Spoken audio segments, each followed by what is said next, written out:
On today's Winning Cures Everything, the Tyler Van Dyke Alabama mess, Georgia defensive lineman is transferring, the latest Pac-12 rumors, Clemson scholarship problems. We've got NCAA rule changes, Brian Kelly talks expectations, and of course, a whole lot more. Can you believe it? It's football. I've been watching it for 40 years. Are you kidding me? You're listening to Winning Cures Everything. Game day, baby. Wake up or get out. Here's your host, A confident young man, a superb athlete. Gary Seegers. Happy Friday. Welcome back to Winning Cures Everything, powered by BetUS. Of course, it's America's favorite online sportsbook. And this is where we talk college football news and rumors all year round. I'm Gary Seegers. You can follow me on Twitter at GaryWCE. This is the Friday, April 21st edition of the show. And it is Season 8, Episode 25, of course, if you keep up with those things. Now, if you're watching on YouTube first, thank you. And if you would so kindly, please hit that like button. Whether you're watching or listening to the podcast, make sure and hit subscribe so you never miss the latest tales from the college football universe. The NFL has caught some boys gambling. Good gracious, 6 Alive in the morning. The Detroit Lions released 2 players. They suspended a few others for like 6 games. And this kind of stuff is driving me crazy.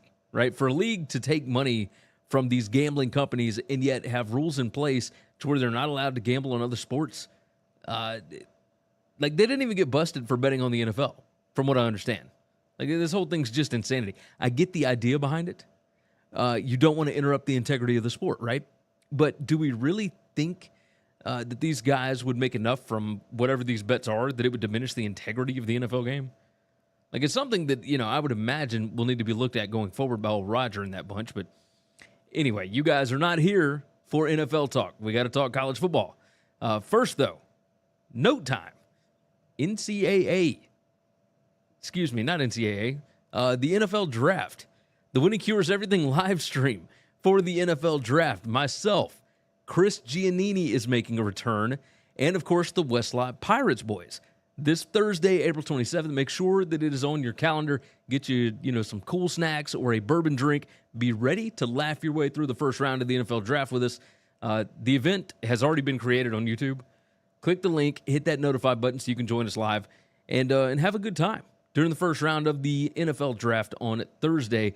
Yeah, Chris Giannini, for those that are new around here, we've added like 3,000 subscribers since Chris left the show last summer. If you didn't already know, Chris was my partner for a long time doing this show. He is on to other business ventures, but he's going to be back one night only. Make sure that you are here along with us. All right. Is Alabama looking for another quarterback? And also, what's happening with Miami quarterback Tyler Van Dyke? Now, depending on what college football circles you pay attention to, you have likely heard both sides of the NFL argument. NIL argument. Like, they'll say it's ruining the sport. This is not what amateur sports is supposed to look like. Or if you're on the other side of things, it's great that kids are finally getting what they deserve. And that whole thing about how coaches can take other jobs whenever they want, and now, the players can too. Like, there's a lot of different arguments here. I don't think it's quite as black and white as those arguments make it out to be, but it does lead us into this first topic. Now, rumors started spreading on message boards on Wednesday evening, then on social media, on Thursday, etc., that Miami Hurricanes quarterback Tyler Van Dyke was not exactly happy in Mario Cristobal's program and that he could be looking to transfer to Alabama. Now, those rumors went on for about a day, which is way longer than most programs would like for him to go because it stirs up the fan base. Everybody freaks out. You guys know the drill. So when Tyler Van Dyke didn't come out and squash the rumors, Cane fans quickly realized that they don't exactly have somebody else waiting in the wings. Like, if something like this were to actually happen, their quarterback depth is kind of bare, right? So then Miami's official Twitter account posts out, quote, relentlessly working, all focus on 2023 100% Cane with a picture of TVD. And then he retweets it. So rumor officially squashed, right? But some of the rumors that didn't pop up were the thought that TVD's agent, Drew Rosenhaus, and yes, that same Drew Rosenhaus, was using the Alabama rumor to potentially get Van Dyke some better NIL deals. He may not have been super happy with the deal that he already had, whether it's from whatever it's called, the Cane Collective or something like that, or from John Ruiz, etc. So the news cycle went crazy for about 36 hours, and what ultimately happened is Miami kept their quarterback. The quarterback is happier because he got more NIL money. The agent did his job. Tell me again who this NIL stuff hurts. Like, maybe you can say, oh, Alabama's missed out on 2 quarterbacks, but can you really prove that? Like, there was all this talk about the Alabama collective or whatever wanting to pay Drake May, the North Carolina quarterback, it's something crazy like $3 to $5 million to come play for one season in Tuscaloosa, which is absurd. And then, of course, the Tyler Van Dyke situation. This stuff is going to continue, but at the end of the day, does it really hurt anybody? I don't know that I necessarily agree with that. Winning Cures Everything is brought to you by BetUS with fast payouts, fantastic customer service, a myriad of options to bet on, and an easy-to-use layout. It is easy to see why it's been America's favorite online sportsbook for nearly 30 years. Right now, they're going to give you $50 to play with, no deposit required, just by signing up using the link in the description.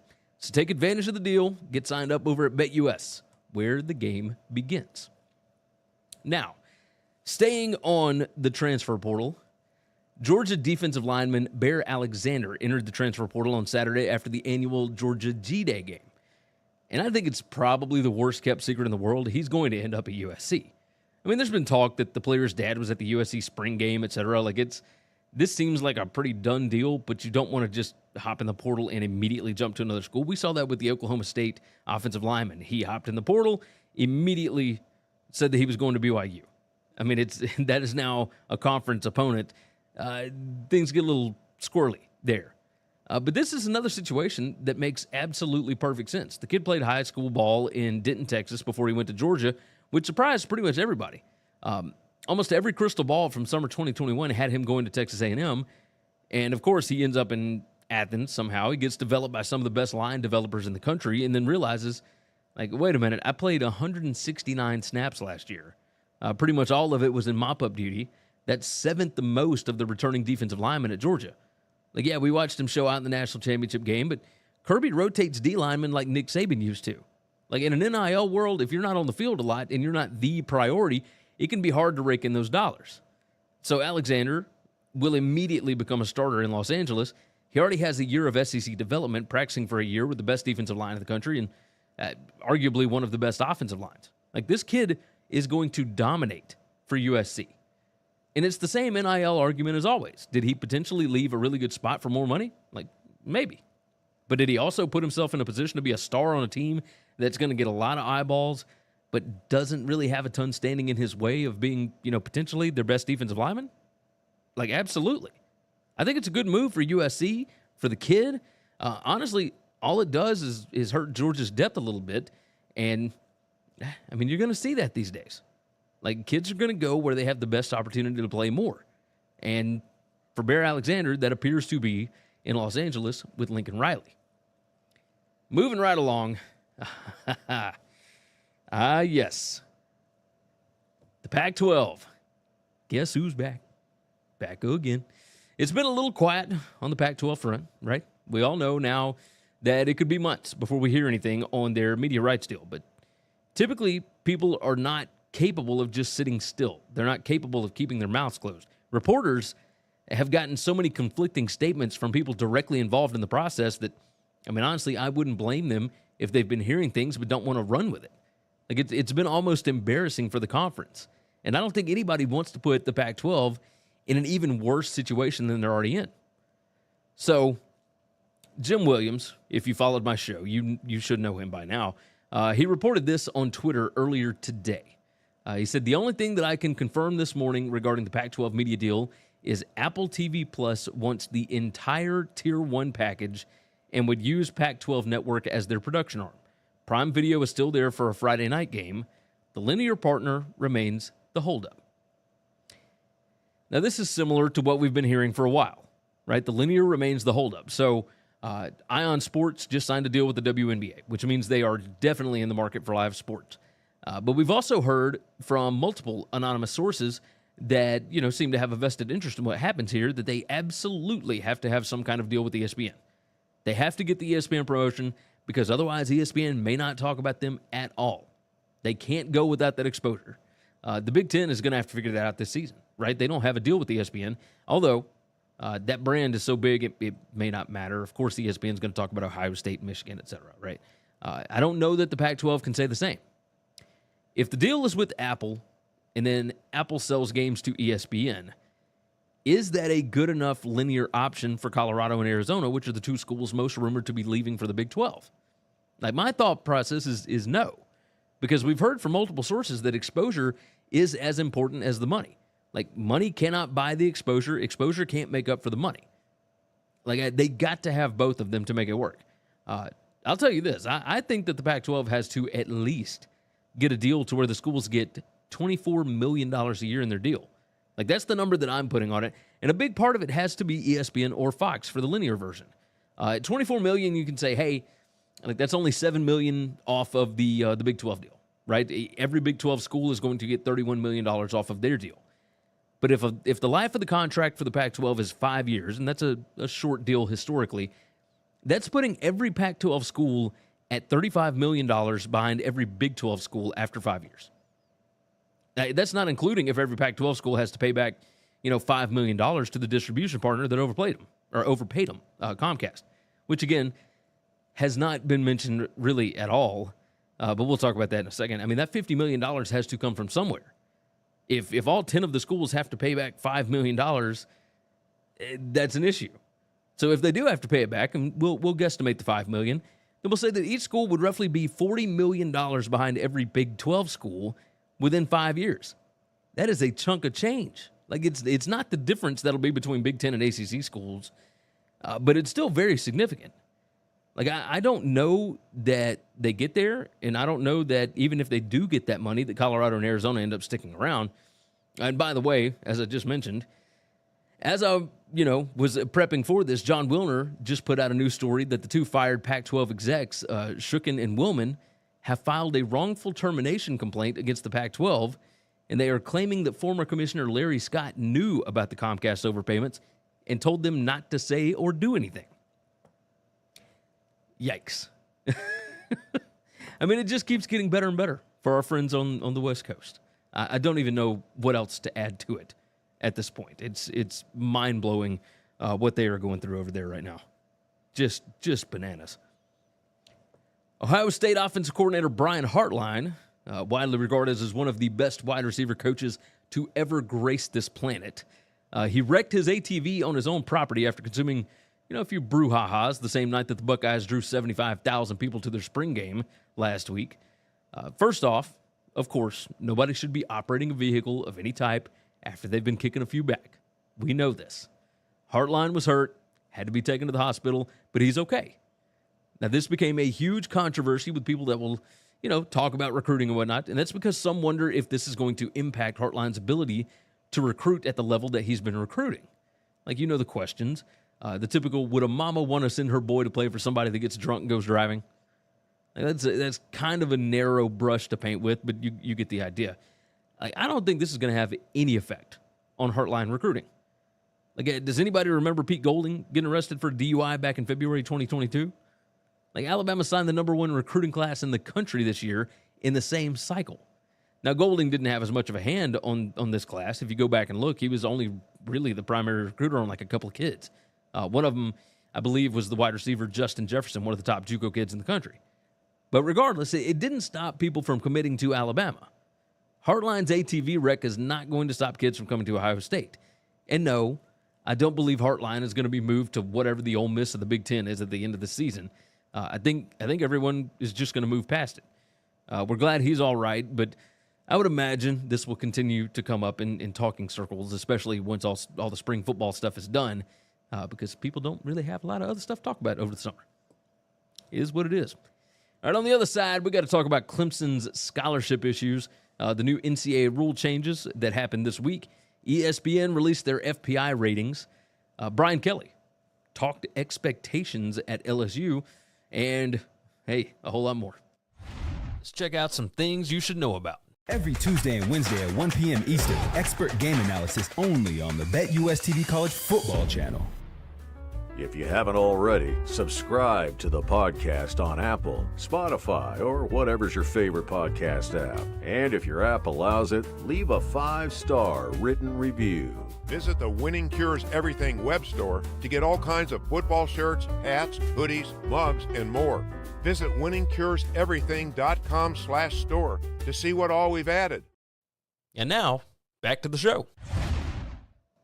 News came out of Clemson football that Dabo's Tigers do not appear to have anybody leaving via the transfer portal this spring, which means that they are sitting currently on 88 scholarship players for the fall. Now, if you're new to college football, teams are only allowed 85 scholarship players on the team once you get to August. Now, Nick Saban used to get dragged by the media for his method of processing players, but this is what happens when you give out too many scholarships. And it's also something teams are having to deal with after the NCAA granted an extra year of eligibility to all of those that played during that 2020 COVID season. But now, it's being reported that Dabo Swinney potentially may have to pull scholarships from 3 walk-on players because they had 7 seniors come back that they were not expecting. Swinney mentioned 3 players that they gave a scholarship to before the 2022 season.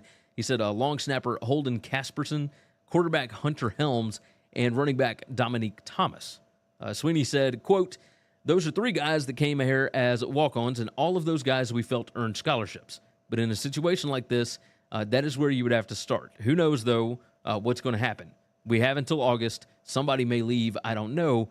We've got a plan, and we will get to 85 when we get to September." And so, I mean, I guess our job now is to keep an eye out for potential transfers out of Clemson this week. Like, I'm curious how they're going to end up getting to that number. But this is something to keep an eye on. Right? This is not something that's typically brought up very often. You can see how many kids are on scholarship in the spring and whatnot. It gets down to 85 by August one way or another.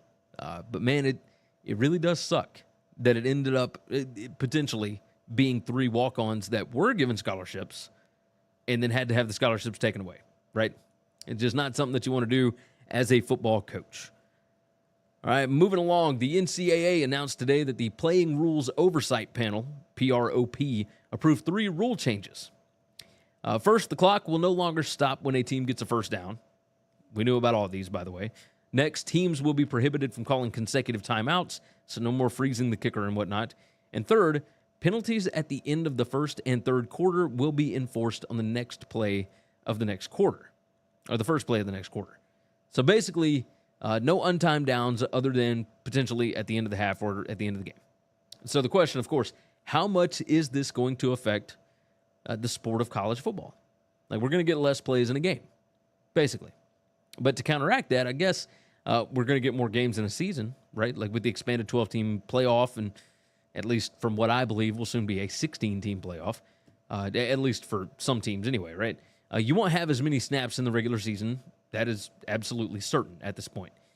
It is going to change the offensive philosophy for some teams. It's expected to take about 10 plays away per game, which, I mean, really could be 1 or 2 drives per game. I mean, that could be up to 14 points. The bigger teams that understand the running game, teams that play, what do we call it? I guess bully ball, they're going to be able to get, a first down running the ball without stopping the clock. How about for gambling purposes? What is this going to mean? My buddy Kyle Hunter posted on Twitter that everyone on his timeline was saying that unders are going to be free in college football next year, but he explained something very important here. The odds makers are going to know the rules are different too. Now, the question, of course, then comes to how long is it going to take for the market to correct itself? Like, this is going to be interesting to see how the totals work going forward. I don't necessarily have a problem with this. If they want us, if they want the college kids to play more games, they're going to have to take away snaps. Like, that's the way it goes. Like, the way that it was set up before was when you weren't playing nearly as many games. Now you've got conference championship game. You've got multiple playoff games. You've got 12 regular season games where you used to only have 11. Things are changing. Got to find a way to keep up with the times and take some of that risk off of the players that are actually playing the game for now as non-employees, right? Let's stay on the NCAA here. Last week, it was revealed that the NCAA is going to allow recruits to take an unlimited number of official recruiting visits, but you can only take 1 official to each school. It was previously limited to just 5 visits, and this is a pretty big deal. Kind of seems like it's a way to get ahead of something that could eventually turn into a lawsuit, down the line. But I look at it this way. This is more proof that the NCAA has zero teeth anymore. Like, they don't believe that they could defend not allowing the kid or a kid to take, 7 or 8 official visits to schools if those schools are willing to spend the money on the recruit. Like, there was never a limit on unofficial visits, but on those, the family of the recruit is expected to cover the expenses. Now, we all know under the table this was being handled. We get it. But in my opinion, we're going to reach a point where there's not going to be an official or unofficial visit. Schools will be able to bring in recruits whenever both parties want to. Like, I think this all ties back to the Austin case personally, but it all ultimately will end up with the players being considered employees, at least in the 2 biggest conferences. Like, you're going to see some big-time changes. These will be interviews for jobs going forward. It won't be recruiting visits. It'll be interviews. That's really what you're looking at. And you want the best employees, you're going to have to show out. You're going to have to put up the money. It's just the way it goes. All right, ESPN. Let's talk about them for a minute. ESPN released their early 2023 College Football FPI ratings this week. In order, the top 10 looks like this. I'll go on and read them out. Number 1, Ohio State. Bet you didn't see that one coming, did you? Number 2, the first SEC team in the rankings, Alabama. Nope, not the 2-time defending national champs who don't really lose a whole lot off their team. Nope, this time it is Alabama. Number 3, Georgia. Number 4, LSU. Number 5 is Texas. Number 6, Michigan. 7, USC. 8, Clemson. 9, Notre Dame. And 10, Penn State. And after that, you might be surprised by a few. Like, I was surprised by Notre Dame. Clemson, yes and no. USC's defense is so bad, I was surprised that they were up there. But it's the typical cast of characters, right? You move past the top 10. Oklahoma, they're at number 11, coming off of a 6-7 season. Florida State, who everyone expects to compete for the ACC title, who everybody thought was going to be at least a top 10 team due to their returning production, they're all the way back at number 14. Florida, who nobody expects to be good this year at all, is all the way up at number 18. Texas Tech is at 22, which is 1 spot behind Washington, who seems to be a darling potential playoff pick this year. Auburn, they're at number 39 ahead of Missouri, UCLA, and South Carolina. Like, do yourself a favor, go over to ESPN and take a look at it. It's very interesting. The projected records are pretty wild too, but definitely go and check it out. The FBI, it's something that drives college football fans crazy every single year. All right, quick reminder, if you've not already, hit that like button. Make sure and subscribe to the channel if you would so kindly. This is a one-man operation. I've told you guys many times. Every like, every subscribe, every podcast review, every share out, every time you tell somebody else about it, that all really helps me out, along with picking up something from the merch store. You guys know I'm trying to get to 10,000 subscribers this year. We're over 8,400 or close to 8,400, whatever it is now. I don't know what we are. But regardless, we're doing okay. We're doing okay. This time last year, we were at like 5,500 or 5,400 or something. So definitely appreciate you guys already. Moving along. Brian Kelly. He hopped on with Paul Feinbaum this week. I didn't write my time down, of course. But yeah, Brian Kelly hopped on the Paul Feinbaum show this week. He said something incredibly interesting, right? He started with this. Look, year 2, I wasn't going to be given the opportunity to be mucking around. So it's what we expect. It's play really good football, have your team prepared, recruit well, do it the right way, and good things are going to happen. This is the SEC, and you better be ready to play each and every week. And that all sounds normal coach speak, the typical stuff. But then he jumps into this. Quote, "It's big boy football here in the SEC, and we've got to do it consistently. We're not in that league yet, the Alabamas, the Georgias. They are, and that really is the mark." So I know what he's talking about, and I get what he's trying to do here. What he's talking about is the fact that LSU needs to be winning more recruiting battles. They're not at the same roster level as Alabama and Georgia. But even with all the 4 stars and the 5 stars, it's not like Alabama has been a death machine the last couple of years. Right? As evidenced by the fact that Brian Kelly's first team in Baton Rouge ended up winning an SEC division title, thanks in large part to an overtime win over Alabama just this past season. But what he's trying to do by going on Feinbaum and talking about this is he's trying to tamper down expectations heading into year 2 where they've got a big chunk of their experience back. They're number 19 in FBS, number 3 in the SEC, per our buddy Nick over at CFB Winning Edge. Their roster looks worlds better than it did going into last season. Like, the Tigers have opened as a 1-point favorite in Orlando against Florida State to start the season. You get through that one, you got Grambling the next week. You got Mississippi State in Starkville in week 3, Arkansas coming to Baton Rouge in week 4, and then you got a trip to Ole Miss in week 5. And if they hit 5-0 by the end of September, those expectations that Kelly's trying to tamper down, that he's hoping for, that stuff is going to change quickly. It's like, you open up 5-0, you are in a national championship conversation. You better be ready to roll. That's all I'm saying. All right. Moving back over to Georgia again. We talked earlier about Bear Alexander transferring from Georgia, but we do know one player that will not be transferring from Athens, and that is former 5-star quarterback Brock Vandegrift, who appears to be the number 2 quarterback for Kirby Smart's Dogs now that Carson Beck appears to have won the job. Vandegrift is in his 3rd season in Georgia's quarterback room. He told reporters after the G-Day game that he had, quote, some praying to do when asked about the transfer portal. But he came back quickly and announced that he's not going to transfer. Now, part of that could be, this SEC rule that prohibits players from transferring and playing immediately at another conference school after the February portal window. That blocks Auburn and Florida, who are both looking for quarterback help. They are desperate at this point. But it also could be due to the fact that he is still developing. Like, he did come out and tell them, if I wasn't getting reps and I wasn't getting better, then, yeah, I would have left. But being able to know that my game is getting better mentally and physically, and I'm learning so much about the game of football, and I'm going against one of the best defenses, one of the most fast-paced defenses in the SEC and in the country, I am becoming a better player for that. So that was some of the main reasons. I was being a better player for it. Carson Beck is entering his 4th season.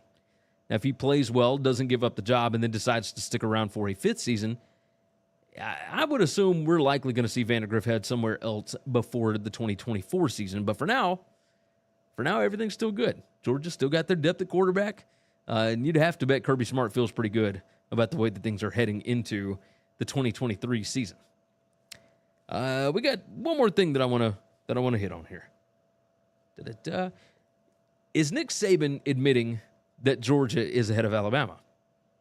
Alabama coach Nick Saban went on with Next Round Live in Birmingham, and he talked about what he's been reading lately, which led to an interesting comment. He said, I read a lot of coaching books, but I think the one book that impacted me the most philosophically is John Wooden's old book about process and this pyramid of success and all that. But I'm reading one now that is very interesting to me because I like history and I like cultural things. It's called The End of the World is Just the Beginning. And he said it's a very interesting book because it talks about cultures, how they develop, why they develop because of circumstances, and how people try to, if you could develop something, somebody would try to take it away from you. And how that historically sort of developed all the cultures through time, how it's impacting us now, and the cultures we have to live in the future. So pretty interesting to me, at least. Probably boring to most people, is what Saban said. And then he says this here. He said, that's been the case for a while now. The last couple of years that somebody has been successful, so we need to try to take it back. Now, everybody rightfully believes that he was talking about Georgia. And I like the fact that he's coming out and at least talking about it. Now, it's been a long time since Alabama was second fiddle in perception in the SEC. It gives that team and staff a different type of focus heading into the 2023 season. Like, really, when's the last time Alabama was considered anything other than the top dog, not just in the conference, but in the sport? Now, even in years where other teams won the national championship, it's always been Alabama is the pinnacle. Not a lot of people saying that now. It's going to be interesting to see what Saban's team looks like going into week 2 this season when they host a Texas team that almost beat them last year. Like, maybe we'll get lucky enough to see Saban and Smart again in Atlanta. Of course, the Alabama quarterback situation is going to have a lot to do with that, which, by the way, as I was prepping for this, Jalen Milroe is listed with the ones on Saturday's 8A spring game. So do with that what you will. I think almost everybody thought that Ty Simpson was going to be the first-team quarterback, and it's still a long way from August, but regardless, is what it is. Where are we? Almost 30 minutes. All right, that's going to wrap up this edition of Winning Cures Everything. Again, if you've not already, click that like button for me. Make sure that you are subscribed to the channel and the podcast. Remember the goal. I just told you guys, I'm trying to get to 10,000 subscribers this year. Also, jump in the comments. Like, I want to know what you guys think about this stuff that we talked about today. I want to know your opinions as well. Maybe we'll find out this coming week what's happened with this whole Jeremy Pruitt, Tennessee, NCAA Committee on Infractions hearing that went down, I think, on Tuesday or Wednesday or whenever it was, but who knows? Make sure you get signed up over at BetUS. Of course, they are where the game begins. As always, if there's something that you want me to talk about on the show, feel free to hit me up. Again, it's at Gary WCE on Twitter, or you can email me, Gary@winningcureseverything.com, or as I mentioned, you can always toss it in the comments or, a podcast review on Apple Podcasts, etc. Like, I hope that you all have a wonderful, wonderful weekend. I am headed out to go see Shinedown tonight in Memphis. So, if you're there, I guess I'll see you. Until next time, take care of yourself, take care of each other. God bless college football, and hopefully all your tickets cash this week. Thanks for listening to Winning Cures Everything. Make sure and follow me on Twitter at GaryWCE. If you want to toss in a question, you can email me, Gary@winningcureseverything.com. Make sure and hit that subscribe